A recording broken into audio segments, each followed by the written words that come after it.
Hello and welcome to Enchantment of Eternities, the best reoccurring characters in Star Trek. This is a Patreon requested video, requested by patron Kyrie091. In this video, I will go down the 10 Star Trek shows and list what is, in my opinion, the best reoccurring character from each of the 10 shows. So I could also say my favorite reoccurring character. But yeah, as what is, in my opinion, the best reoccurring character from each of the 10 Star Trek shows. Now, this is the first in a pair of videos, as next month I shall return with the worst reoccurring characters in each of the Star Trek shows, or my least favorite, but I decided to start with my favorite. Let's start something positive this time. So I'll go through each of the 10 Star Trek shows: the original series, Next Generation, Deep Space Nine, Voyager, Enterprise, Discovery, Picard, Lower Decks, Prodigy, and Strange New Worlds, to say my favorite reoccurring character. Now, at first, I decided I would define a reoccurring character as a character who has appeared in at least 3 episodes, but I actually found that difficult for some of these shows. Like the original series doesn't really have many reoccurring characters, and some of the newer shows haven't been on very long, like Strange New Worlds and Prodigy only have 1 season, so that actually was difficult. So I did, in some cases, I narrowed it down to 2 because I have to. But also, it has to be a character who has, somewhat importance in the episodes. They're not just a background character standing there as kind of an extra with like 1 line. Although there's one of these characters that is kind of like that, but for the most part, I tried to avoid characters like that. So let's go ahead and get started with my favorite reoccurring character from each of the Star Trek shows. Now let's start with the original series. Now this one was hard because the original series is very episodic. It doesn't really have many characters that recur more than once. I was thinking I could have copped out and referred to Scotty, Uhura, Sulu, and Chekhov as recurring characters because technically they're not a part of the main cast, as the main cast only consists of Kirk, Spock, and McCoy. But I decided that's a cop-out because through the movies and throughout the history of the 50 years since the show was aired, 50 plus years, they're known as the main 7. They are the main cast members. Other characters like Yemen Rand and Leslie or Duvall, so is it Duvall or Saval? I don't know, one of those. But anyway, they never became one of the main 7, even though they were crew members who reoccurred more than once. But for me, those are the reoccurring characters, and Uhura and Chekhov, their main casts. So I decided to not cop out and exclude those, and so it made it hard because there's not many reoccurring characters. So I decided to pick as my favorite, or as the best reoccurring character of the original series, Lieutenant Kyle. Now, Kyle is the character I just referred to that kind of skirts that rule I had about they can't just be a background extra with a line or 2, because he kind of is. He doesn't really have that much to do, but hey, as I said, it's the original series. I don't have much to work with. My other options were Lieutenant O'Reilly, but he just sang that song very drunkenly in that one episode, and someone sprayed Windex in his coffee in a different episode, and so he wasn't that good of a character. And DeSalle, I bet you, credits the Navy beans. I'm not a very big fan of him, so I was like, well, it's got to be Lieutenant Kyle, because I always liked Lieutenant Kyle. He was like the prototype of Chief O'Brien, basically the transporter guy, the guy who operated the transporter, and he'd have a line here or there. two most notable moments for me with Lieutenant Kyle is, well, the Mirror Universe version of him when the evil Spock was, going to use his agonizer to torture him and goes, "Your agonizer, please." He's like, "No, Mr. Spock, no, Mr. Spock, I tried." And the other thing I remember him from is Wolf in the Fold. Not a very good episode, but a moment where the entire crew had to get really high in order to be immune from this terror alien demon that was running around the ship trying to kill people, and it fed off of terror. So they just made everyone take these drugs that made them very, very high and very leafy. And so I remember he was stoned out of his mind, and they were trying to beam the terror demon off the ship, and Spock just shoved Kyle out of the way to operate the transporter and beam the demon away. And then Kyle, in his very drunk, high state, was like, "You didn't have to shove me, Mr. Spock. I would have done it eventually." I remember that. But I actually did think it was rude of Spock to just shove him out of the way. How dare you, Spock? Let the high Kyle use the transporter. And then, of course, I just recently rewatched, or currently rewatching season 2, so I haven't rewatched season 3 yet, so I don't remember if he appeared in that at all. I know he did appear in Star Trek II: The Wrath of Khan. I do remember saying, I was like, "Hey, it's Lieutenant Kyle." So anyway, yeah, that's my pick for the original series. Next is The Next Generation, which is a no-brainer. It's Q. Come on. It's gotta be Q. Obviously it's Q. Now, Q, of course, in his first couple appearances, the first season was not very good. Encounter Farpoint and Hidden Q. Did somebody say games? He wasn't used very well, and I wasn't that impressed with him, but you can tell that John Delancey is a good actor. And then Q, who I won't get into that because I think that episode's highly overrated and not very good, especially Q's portion of it. I think where he really started to shine when the show really started to utilize him correctly was Deja Q in the third season, because they realized instead of making him this evil villain, they made him more of a comedic thorn in the side, and that actually is what works best. And so they did this again with Cupid and True Q, but then they made it a bit more serious with episodes like Tapestry and All Good Things, which I think utilized him the best, making him sort of show Picard some tough love and teach him some lessons, but at a high cost. While still keeping up that comedic value that made him great. Now, his appearance in Deep Space Nine sucked. His first appearance in Voyager was okay, but the next two were not so good. But he was mainly known for The Next Generation. And the less said about Picard Season 2, the better. So he's mainly known as the Next Generation villain, or character. He's not always a villain. And that's where he really shines. There's as far as Next Generation recurring characters, there's also Barclay, which I'm not a huge fan of. I know my sister hates Barclay, and there's some other people I've seen on YouTube who love Barclay. I've been kind of indifferent to Barclay, if I'm being honest. Moriarty appeared in 2 episodes, so I guess I could include him, but I don't know. And then the Traveler was kind of cool, I guess. And then we had some Klingon characters like Kern and Galran, which are pretty cool, but no one could be Q.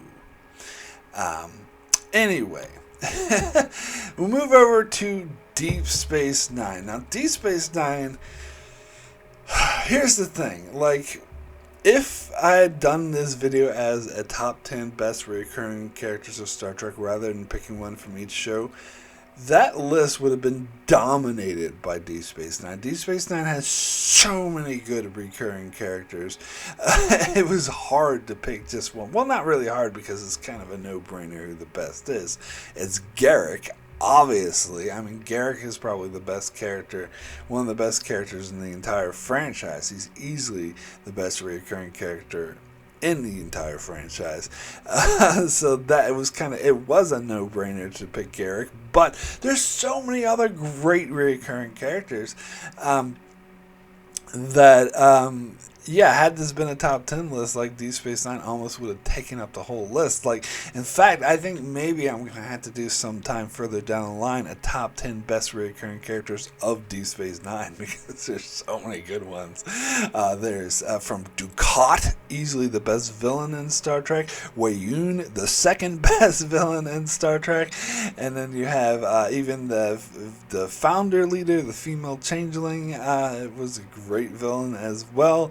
And then you have Damar, who they turned into an extremely dynamic character. And even, you have other reoccurring characters who are somewhat interesting, like Michael Eddington and Lita and Rom and Nog. And, I'm not a huge fan of Nog like most people are. But anyway, there's always a slew of really good reoccurring characters in Deep Space Nine. So it's hard. It was a crowded field, but of course Garrick, you gotta love Garrick. He's his the way that he has all these great dialogue, these great moments and great lines, like it was all true, especially the lies, and saying to Bashir right before he went away on the runabout trip is like, oh, there's a rod. If you go in my room, you'll find this isolinear rod, and I want you to take this rod and eat it. And he was like, what? You're joking? He's like, yes, doctor, I am. He's funny, but he's also like one of the most menacing. He's a shade of gray character, because if his interests aligns with our heroes, then he will help them, but he has no morals, and he's not going to be scrupulous about it, leading to one of the best episodes in the Pale Moonlight.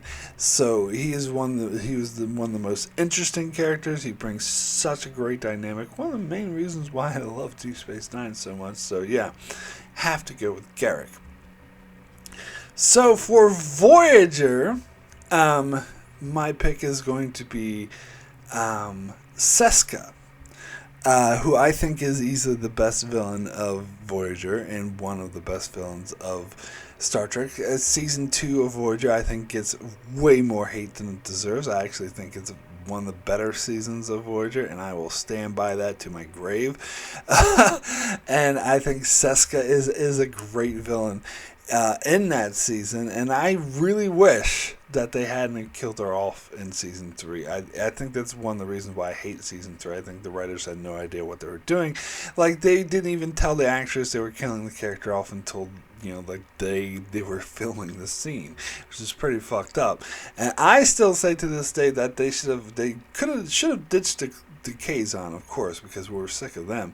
But they should have kept Seska alive as a prisoner on Voyager and had her be this anti-hero character on the ship. It really would have gave the show a really great dynamic, and plus keep this great character around for longer. So that was a huge missed opportunity. They did bring her back in season 7 for the episode Shattered, which was great to see her again and great to bring this character back. So I think she's easily the best recurring character. Some people might have picked like Ichab. I wasn't that huge on Ichab. Like, I didn't mind him. He was fine, but I wasn't like goo out of him. And then there was like other, I guess later seasons had the Admiral Paris, like Tom Paris's father, but yeah, I didn't really care much about it. And then Barclay again, I suppose, became a recurring character, but he was more of a Next Generation guy. But other than that, Voyager didn't really have that many recurring characters because of the nature. I mean, they had the various assistant engineer that would change from time to time. First it was Joe Carey, then it was that Vulcan guy, whatever his name was, and then there was Hogan and all them, and all of them are okay, I guess, but I think Seska is easily the best. So, next we will get into Enterprise, where again this is kind of a no-brainer. It's still kind of, this one's kind of easy. It's Shran. It's got to be Shran, of course. Jeffrey Combs is an amazing actor, and of course, not always does he play great characters. Whenever he plays Ferengi, I'm not a fan of, but him as the Andorian Shran and how is an amazing performance. This is a well-written character, has this interesting dynamic. Again, he's kind of got the shades of gray in it, but ultimately is a friend to Archer and to the crew, and every time he shows up in the episode is instantly better. And so you gotta love this character. And apparently they were gonna make him a main cast member in season 5 had it happened. God, I would have loved that. But yeah, Shran is easily the best recurring character of Enterprise, and Enterprise. Again, I could have went with one of the Xindi in season 3 because those are technically recurring characters because they appeared in several episodes. Like Dagra, I was a close contender. That was a great character. Or the other Xindi primate, or the Commander Dolan, who was the reptilian villain of the season. Those all would have been good. But I think, and I wouldn't ban Ambassador Saval because the guy's a dick. At least he was at the start of the season. Admiral Forrest was all good, well and good, but easily Shran. Come on. So, my next show I'll get into is Star Trek Discovery, and my pick for Star Trek Discovery Best Recurring Character is Jet Reno. I love this character. Again, whenever she pops up, it enhances the episode to me. Played, I can't remember the Tignatar, yes, the comedian, and I actually watched a couple of her stand-up things. It wasn't laugh out loud funny, but it was humorous. But I like her sarcastic attitude that she brings to the show. It really makes it more entertaining to watch episodes with her, and they often make her relevant to the plot as well, being an engineer. And I like how she's kind of has these snarky comments about the other characters when they're doing stupid shit, and sometimes she actually gives really good advice. And so this character, I think, first introduced in season 2, but then went into the future with them in season 3, which was a great choice. Really enhances the show. So I think she is the best reoccurring character in Discovery. Now, I guess I could have named any of those bridge characters as recurring because they're not considered main cast members, but we barely, we don't really know much about them, like Detner or any of them. I suppose that, I wouldn't have picked anyone who was a main cast member for the one season, like Captain Lorca, because that's a main cast member, not a recurring character. I suppose Empress Georgiou was never a main character. I actually not sure if she was or not. But as much as I love Michelle Yeoh, I didn't really care for that character very much. For me, it's easily Jet Reno. So anyway, or like Admiral Vance in the future, he's okay, I guess. But no, Jet Reno easily. So next show I'll get to is Star Trek Picard, where my pick for best recurring character, some people might accuse it of being kind of a cop-out. It's Will Riker. Yeah, he was a main cast member for Next Generation, but this isn't Next Generation. And I think technically he's a main cast member for season 3, but I don't know how official that is, and season 3 just started. So I'm actually going to say Will Riker because, for one thing, there's not that many reoccurring characters in Picard. Most of them, the reoccurring characters in Star Trek Picard would be contenders for my worst list, not contenders for my best list. I guess you have like that doctor that Rios fell in love with in season 2, but really care about her. Yeah, and the Hugh in season 1, but they killed him off unceremoniously, which kind of pissed me off. And I didn't think they utilized Hugh very well. So yeah, I'm sorry, it's Will Riker because leaving the third season aside, his appearances in the first season were easily the best. It was the highlight of the show, particularly the episode Nepenthe, when we got to see his family, him and Troy and the daughter, and dealing with the tragic loss of their son.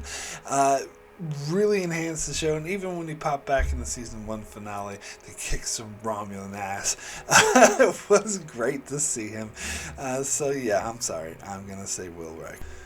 So next is Star Trek Lower Decks, where my pick for best recurring character is Dr. Migaloo, or however you say his name, Migaloo, who's the bird counselor in Lower Decks. It kind of just appeared like in one episode towards the end of season 1 just as a counselor, but then they started to make him more of a main member of the crew. Actually had him have a seat on the bridge like Counselor Troy used to, and he would always, instead of wearing a Starfleet uniform, always wore this suit, which I thought was funny. And he was voiced by Paul F. Tompkins, who I recognize as a big BoJack Horseman fan as doing the voice of Mr. Peanut Butters.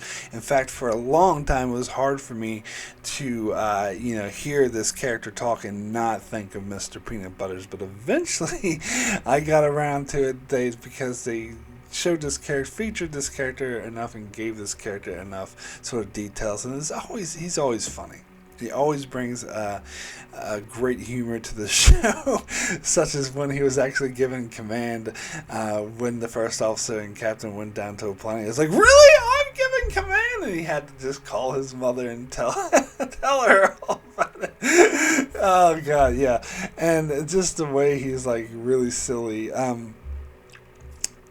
Yes, so yeah, he would have to be my pick for Lower Decks. The Lower Decks did have some other good recurring characters, like Commander Billups. He's always funny as well, or Kayshawn, making a riff on the episode Darmok, where they bring back that alien, or like Lieutenant Barnes and Jennifer the Andorian, who are all well and good too. But yeah, I think I'd have to go with Migaloo. So, next is my pick for Star Trek Prodigy. And that's going to have to... See, Prodigy was a really hard one because there's not many reoccurring characters. As I said, we only had one season so far. I don't consider a hologram Janeway a recurring character. She's a main cast member, and I could have picked the real Janeway, but then again, I think that's kind of a cop out because the hologram Janeway is the main cast member.